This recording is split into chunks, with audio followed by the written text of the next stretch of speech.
করেছেন কী কারণে এবং তাদের কাছ থেকে কি পাওয়া গেছে যদি একটু বলেন।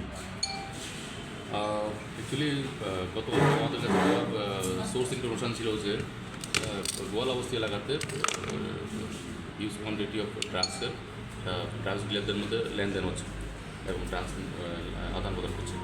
সেই অনুযায়ী আমরা অ্যাজ পার ইনফরমেশন আমরা রেড করি গোয়ালাবস্তিতে এবং রেড করার পরে আমরা দেখতে পাই যে এখানে ডিটেন পার্সনরা তারা ড্রাগস নিয়ে ডিলিং করছে এবং সঙ্গে ওদের সঙ্গে টাকাও ছিল।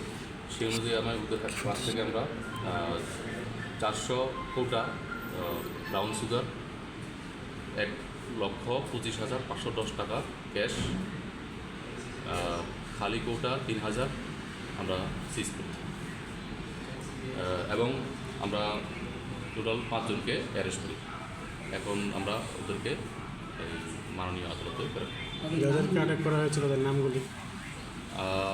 লাল কিষাণ রায়, রাহুল শাহ, লাল বাবু রায়, একজন মহিলা গুড়িয়া দেবী এবং ধর্মেন্দ্র রায়।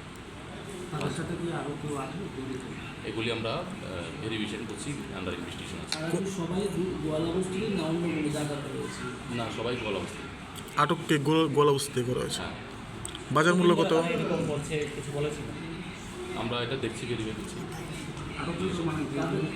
আটককৃত জিনিসগুলির সর্বমোট পরিমাণ হবে প্রায় 3 লক্ষ টাকা।